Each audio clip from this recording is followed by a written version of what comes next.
Assalamualaikum warahmatullahi wabarakatuh.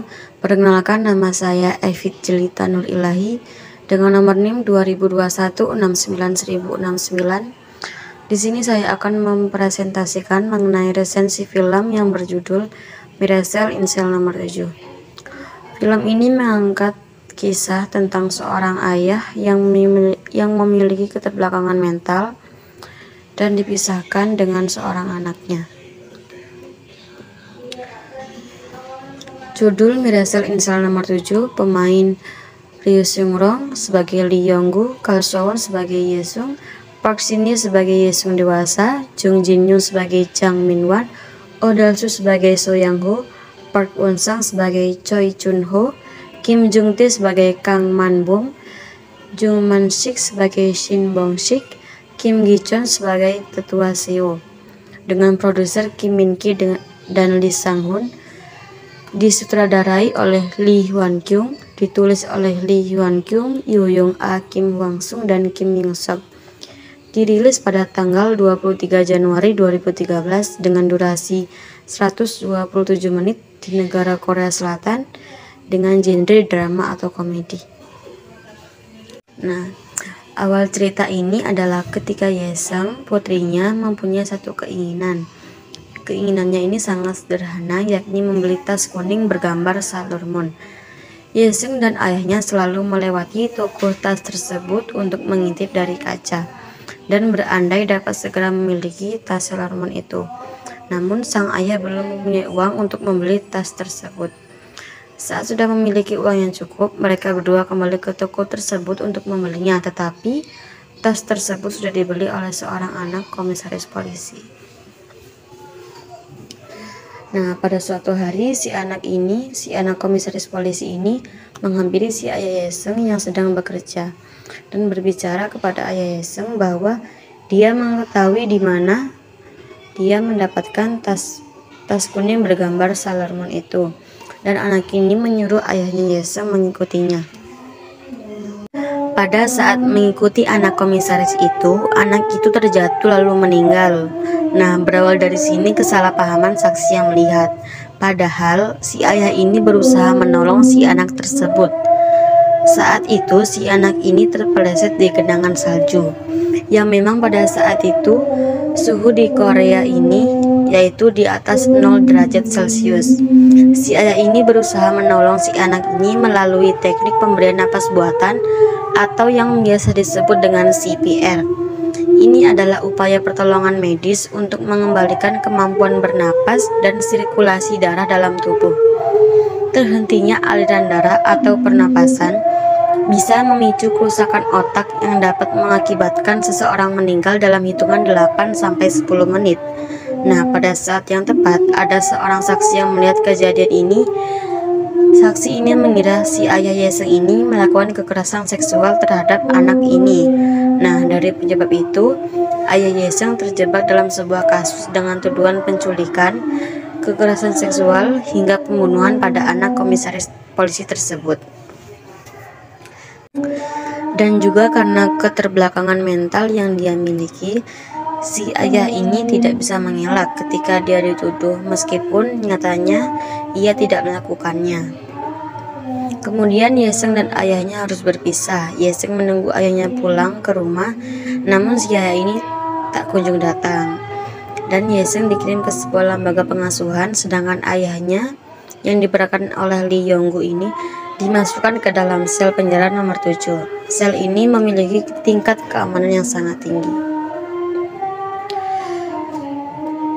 Awalnya ayah Ye Sung menerima segala intimidasi, tetapi karena kejujuran perilaku dan berbagai insiden itulah yang membuktikan bahwa si ayah Ye Sung ini adalah orang yang baik. Setelah kejadian tersebut, penghuni dalam sel ini mulai bersimpati kepadanya dengan mengajaknya untuk berolahraga, makan bersama, bercerita, bahkan bekerja sama, menyusun strategi untuk menjawab segala persoalan di sidang. Ayah Ye Sung ini sangat mencintai putrinya, begitu juga sebaliknya si Ye Sung juga sangat menyayangi ayahnya. Jadi segala cara dilakukan oleh para narapidana untuk mempertemukan mereka berdua. Narapidana ini membawa diam-diam Yeseng ke dalam sel dengan bersembunyi di dalam kardus. Bahkan narapidana dalam sel nomor 7 juga mengajari Lee Yonggu atau ayah Yeseng untuk menjawab di persidangan. Bahkan kepala sipir di sel ini yang awalnya ia marah ketika ia tahu bahwa ada anak gadis di penjara, menjadi mengizinkan anak gadis ini tinggal di sana, dan ia akan melakukan apapun supaya dapat membahagiakan Yeseng dan ayahnya. Nah, singkat cerita, akhir film Miracle in Cell ini, ayah Yeseng tetap kalah dan tetap dihukum mati karena ayah Yeseng tidak dapat menjawab pertanyaan pada waktu persidangan dan justru memutarbalikkan fakta dengan kondisi mentalnya yang kurang baik. Dan sesaat sebelum persidangan dimulai, ayah Yeseng diancam oleh komisaris polisi. Jika ia tidak mau dihukum, maka anaknya Yeseng yang akan dibunuh atau mendapatkan akibatnya. Nah, beberapa tahun kemudian, si anak Yeseng ini tumbuh menjadi seorang yang dewasa, mengajukan banding ke pengadilan demi membersihkan nama ayahnya. Dan akhirnya nama ayahnya berhasil dibersihkan oleh anaknya ini yang bernama Yeseng. Untuk kelebihan film ini, menurut saya acting pemainnya sangat bagus hingga membuat para penonton ikut hanyut dalam suka dan dukanya film ini. Disisipkan adegan komedi sehingga tidak terlarut dalam kesedihan, dan juga dapat ditonton di semua umur dan sangat menginspirasi. Pesan moralnya, film ini mengajarkan bahwa kita harus mengerti dan menerima kekurangan dan kelebihan orang lain, dan juga memberikan kasih kepada keluarga ataupun orang lain. Film ini juga mengajarkan kita betapa besarnya seorang pengorbanan ayah yang sangat menyayangi dan peduli kepada anaknya. Mau rela berkorban untuk anaknya, mencari nafkah, dan juga sebaliknya.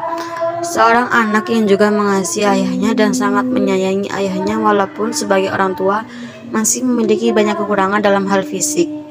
Namun kita juga harus menyayangi dan mengasihi mereka, karena bagaimanapun juga mereka adalah orang tua yang telah merawat dan mendidik kita, bahkan rela mati demi seorang anak. Untuk kekurangannya, film ini menceritakan kejadian masa lalu yang sedikit membingungkan. Jadi film ini memiliki alur yang lumayan maju mundur, sehingga kita harus memahami betul-betul filmnya agar dapat dimengerti secara jelas. Di sini tidak diceritakan di mana ibu kandung Yeseng agar menambah suasananya lebih lagi, dan juga beberapa bagian kejadian yang terlewatkan seperti bagaimana proses penyembuhan Yeseng menjalani hidupnya sampai dewasa sehingga harus dimengerti sendiri. Nah, untuk saran dari saya, menurut saya film Miracle ini sudah cukup bagus untuk ditonton karena menyadarkan kita tentang sosok pribadi ayah yang bekerja keras, rela melakukan apapun untuk anaknya, sangat membawa suasana dalam setiap kejadiannya. Film ini juga sangat cocok untuk pecinta drama komedi dan keluarga. Jadi dari saya, film ini saya sangat rekomendasikan untuk kalian yang ingin mencari film sedih atau yang bergenre komedi dan untuk ditonton bersama keluarga. Sekian resensi film dari saya, kurang lebihnya saya mohon maaf jika ada tutur kata yang kurang berkenan. Assalamualaikum warahmatullahi wabarakatuh.